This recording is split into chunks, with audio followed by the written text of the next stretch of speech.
let's go! To start this with my totally non-AI voice-changing soundboard, all the binds I mentioned earlier were used to make things a lot easier for you.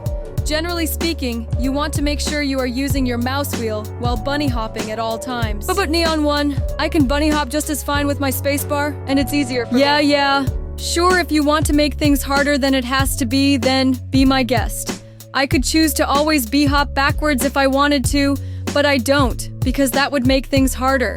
What I'm trying to say is that using your scroll wheel to jump will benefit you more, as it makes bunny hop chains easier and more consistent.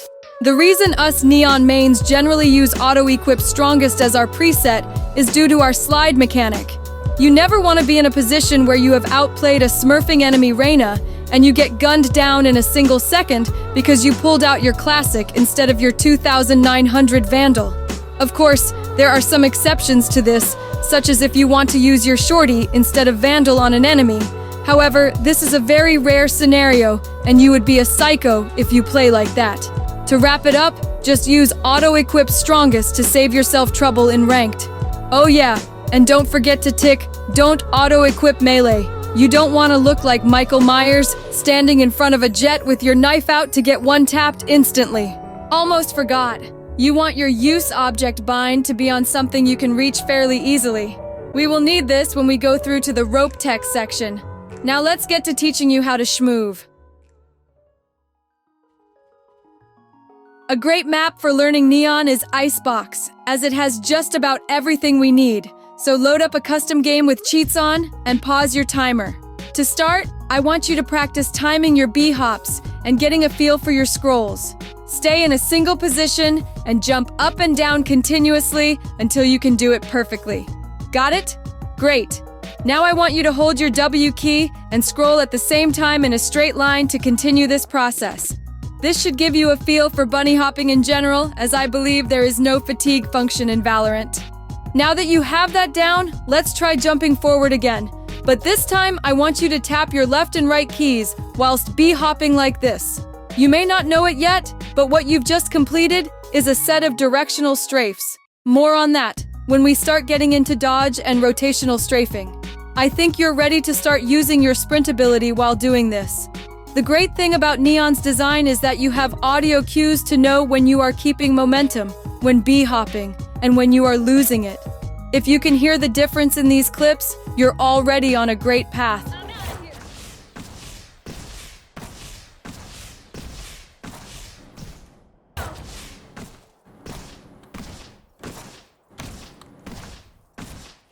Now that you know what you want to hear, when you're B-hopping, do the same, straight like jumps, but with your E-sprint ability. Once you get comfortable with that, start moving left and right while doing this as we practiced earlier, like so.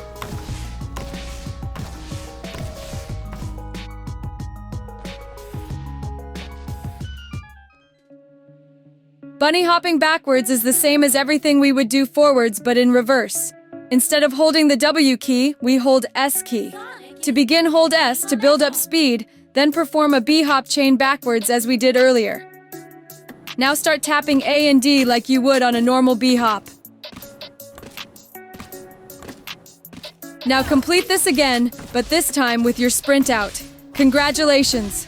That's literally all there is to it. This can be used to run back from enemies while also facing them for intel, or if you want to go for style points. An easier way to begin a backwards chain is to first run forward with W, then turn around so that you are backwards like so. You can also use this to combine with your directionals and rotationals to transition between backwards and forwards movement. Let's continue on to rotational strafing. To start, load up and go to this part of Ascent. We are about to do what I believe Grumpy calls the Bob or Steve method. To begin, let's start with forward rotational strafes. What you want to do is jump around this block, or bob, and look directly at it. You should be holding either A and W keys or your D and W keys whilst doing this, and you essentially want to be orbiting around the block like the Earth to the Sun. You want your mouse to be moving smoothly in a tight and controlled, almost circular motion. You will know you've done this correctly when you have completed at least 10 to 15 jumps whilst rotating without losing momentum. You will know you have lost momentum if you hear the incorrect audio cue, as we talked about earlier. Now that we've covered forwards rotational strafes, let's move on to backwards rotational strafes, which is basically the same thing but backwards. You want to rotate around the block? Bob like so, whilst holding either your A and S key or D and S key, making sure to match the curve of your movement. For this practice method, I want you to perform this until you can make at least 10 hops around Bob while not bumping into it or accidentally strafing away from the set path. If you are finding this too difficult, you can unbind your W key for this until you build up the muscle memory to continue with the W and S keys binded. Now that you have learnt both forms of rotational strafes, let's go into Icebox and go to this hazard box marking right outside defender spawn. Now for your practice, I want you to stay in this box while performing rotational strafes. The direction does not matter. Once you have done this, your challenge is to combine each rotational strafe for 30 whole seconds without straying away from this box. If you can complete this, you are one step away from mastering the basics of neon movement.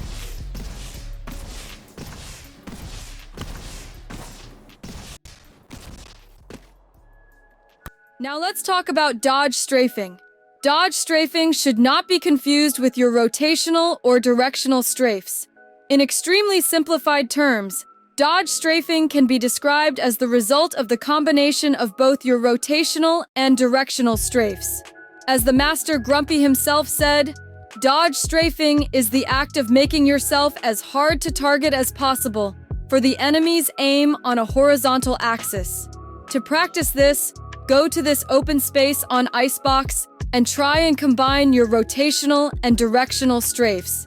Once you are comfortable enough with this, I want you to move around the sites of the map whilst dodge strafing. To expand on this, try other maps and different combinations. A simplified example of explaining this strafe method, if I was not clear enough, is to go to this corner or any corner on any map and perform a rotational strafe into a directional. Think of it as hugging and letting go of the wall closest to you. It seems that Bonk is being a little lazy and doesn't want to remake this part on sideways bunny hopping. So enjoy the recycling of the short that he made a while ago, which is very easy to understand.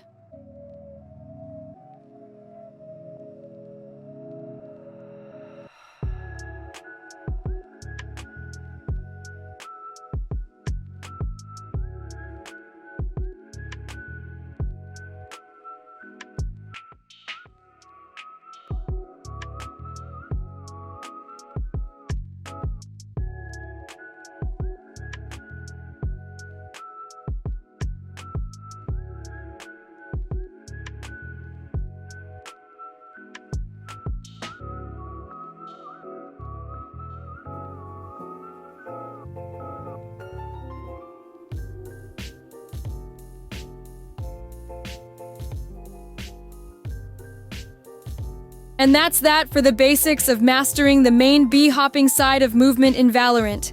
Now you have all you need on the basics of movement, however. To completely master Neon, we need to get into the techier side and know how to perfectly master her kit alongside the game mechanics. Let's start to focus on Neon's other abilities, her slide, stun, and ult. To start off with tech, let's focus on her sliding mechanic. Most of you, I assume, know how to slide by clicking your right click. If not, then there may be no hope for you. However, you need to know that you can slide in all directions, diagonally, vertically, and horizontally. This is important as I'm going to show you how to backslide. To begin, hold out your sprint and run forward and jump. Just as you are about to land, I want you to quickly press S and right-click to perform a backslide. Do this a couple of times until you get the timing right, and you'll perfect it in no time. This is useful, as if you bee-hop past enemies, you can backslide and force them to reset their aim onto you as you change directions. Or it can be used to perform a slide re-peek as you perform a small rotational like so, and return by backsliding to confront your enemy. You can also perform a backslide without jumping like so. However, this has little practical use in game and is harder than a jumping backslides. Feel free to practice this too if you really want to. Also, while we're on sliding, you should know that you don't always need full momentum to slide. If you stand still, I want you to use your sprint ability and spam the key in what direction you want to go in, whether it's left or right, forwards or backwards, while sliding. These are little things you need to know for when we begin to talk about other tech, like super slides. This can also be useful if you want to perform a quick escape after losing momentum from being shot at. Now, on Neon's ultimate. With Neon's ult, you can perform 2 slides. One the one you initially buy, and the second one from when her ult resets your used slide. To do this, all you have to do is spam the slides like so. This is useful as you can double slide in unique directions such as forwards and backwards, left and right, forwards and right, backwards and left, and more.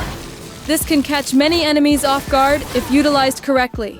Neon's ultimate is a laser and is 100% accurate when moving and has a better damage multiplier at close ranges. So I'm going to ask you this question. When using Neon's ult, should you A, stand still and aim for your enemy's head? B, fight the enemies whilst counter-strafing? C, run them down fast so they have to readjust and spray to track you? Or D, fight at long ranges? If you answered C, congrats, you're getting the hang of this. Remember, we want to make it as hard for the enemy to track our movements as possible, so speed is key. Since we get more damage being closer, we want to really get into the backlines of the sites, especially when attacking, as there is nothing scarier than hearing a Neon rage that she is pissed and then run at you at 200 miles per hour, hence why Neon is one of the best agents at taking space with her kit. The main unique thing you need to know about Neon's stun is that in technicality, it's a double stun. This is because when you throw it, it can ricochet off of an object or wall and bounce to another location. This is great for stunning multiple areas or catching enemies off guard with stun lineups that only few people will know about. Generally, you shouldn't be crouching while b-hopping, as there is little effect of this on Valorant compared to games such as Counter-Strike. However, in rare cases, crouching can actually work in your favor. For example, to reach higher points by box vaulting, we may need to crouch to keep momentum afterwards. Or if you want to turn a corner more tightly, you can see a clear difference in the effect it has. Let's try this. On any map, go to a corner and perform a directional strafe into it. Now do this again, but this time, hold crouch. You should notice that it gives you a more sharper turn. It's really up to you whether you want to crouch like this or not. However, I personally would only perform crouches when climbing up to higher points to conserve speed. Oh yeah, and if you are going to crouch, do it whilst you are in the air, and don't do it when you touch the ground. I almost forgot another scenario where you would use crouch, which is when we perform window jumps. To do this, go to any window on a map. For this, we will use Icebox, as it helps you to learn faster. Practice jumping into and out of this window like so. Another thing you can do by crouching is hop off the ledge of these windows.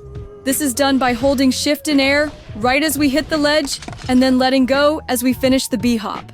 As a challenge, I want you to copy this short and try to complete this window jump on Icebox. Don't be discouraged if it takes a while to make it, as it is one of the hardest jumps to make as Neon.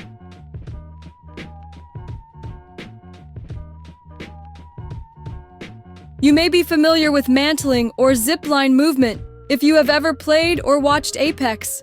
In short, mantling off a zipline at perfect times can give a small boost, allowing us to carry more speed over after detaching from a rope. To practice this, go to and attach on this rope on Icebox and hold out your sprint ability. Now, right as you reach just near to the end of the rope, detach and hold crouch and try to hit the ledge almost as if you're using your knees to bounce off it. This is what mantling looks like when you do it compared to normal. You may ask why this is useful.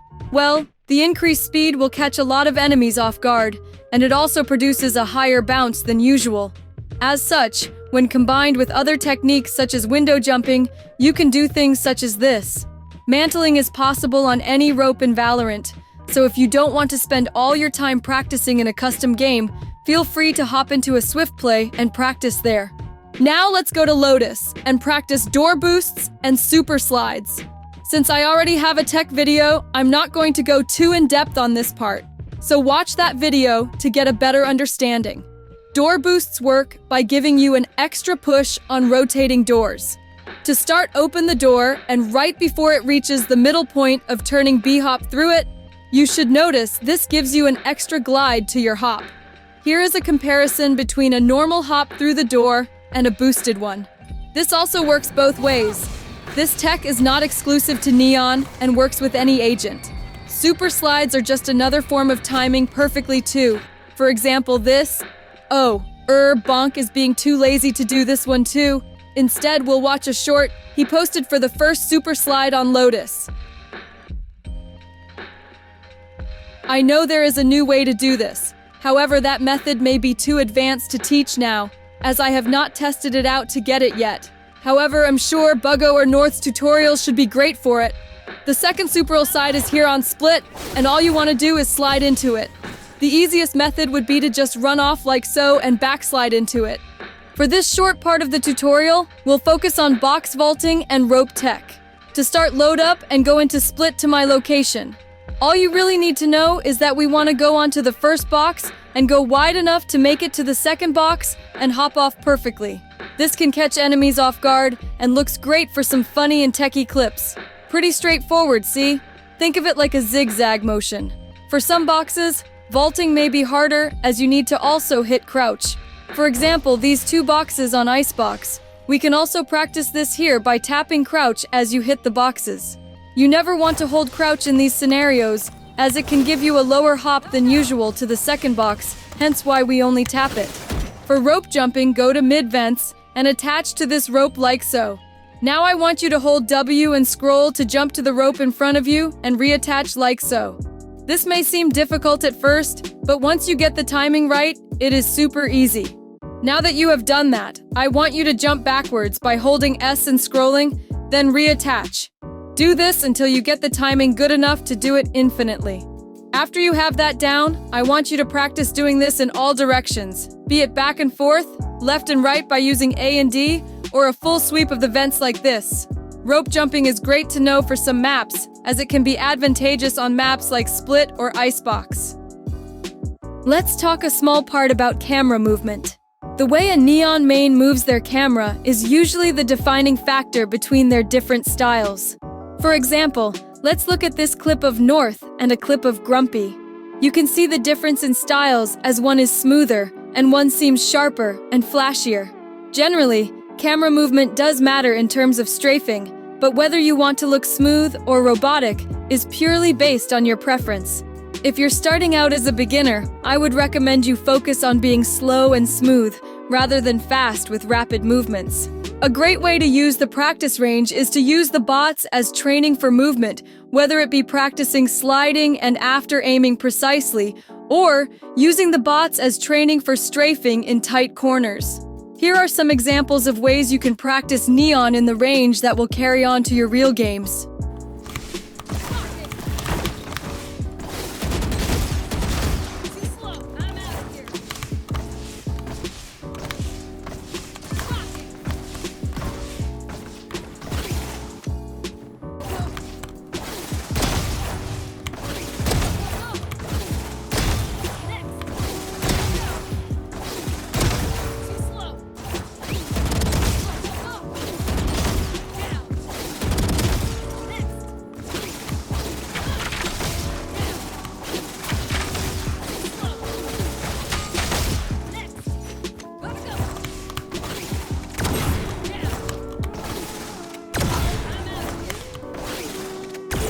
A best way to practice all forms of movement tech in one is by partaking in a movement gauntlet. Movement gauntlets are basically obstacle courses specifically for Neon designed by the players in Grumpy's Discord server. They require you to perform all forms of tech, including normal strafing, rope jumping, window jumping, sharp turns, box vaulting, and more. To make this even more fun, I believe Grumpy's Cord may be holding future competitions for these for the best times or best executions on them. Don't quote me on that though. A key reason as to why many Neon creators you see move so efficiently is because they know their maps. This is due a long period of playing the game. Due to this, they know how to transition from A to B to C without hitting any walls at full speed, is because the map design is accustomed to them, to the point where their movements are almost habitual. All I can say is to practice this, you need to play more. Real games, real people, and a range of maps. The fastest way you can do this is swift plays or spike rushes, which are way faster than the average match. Typically, there are many other ways to practice your movement in general if you are still struggling. The great thing about Neon's kit and movement is that B-hopping is not a new concept. So if you don't want to spend 24 hours in a custom doing random jump training, you can go on to other games such as B-hop-based games on Roblox, Gmod, Counter-Strike Source, or a Momentum mod build to practice. Personally, the best free alternative I found so far is a browser game you can use called strafes.io, which will be linked in the description. It runs really good, so good job to the dev on that. There are many reasons people may want to learn movement, be it you think that it's cool, or that you want to be like your favorite creators. A great way to learn more on movement is to try and replicate the style of your favorite Neon creator. No two Neon mains you see will look the same, I can guarantee it. For example, players like CJ prefer a slight shake and focus more on directionals, whereas players like Frank or Miniboo will focus on using Neon's kit directly without overtly bunny hopping all the time. Or maybe you want to be smooth and sexy, making use of rotationals and dodge strafing like Grumpy, be fast and precise like Temet, or be a shitso robotic freak like North. The possibilities are endless. The main takeaway here is almost all Neon mains have a unique style to them that make them their styles for a reason. So it's a question of, do you want to copy your creators or find your own style?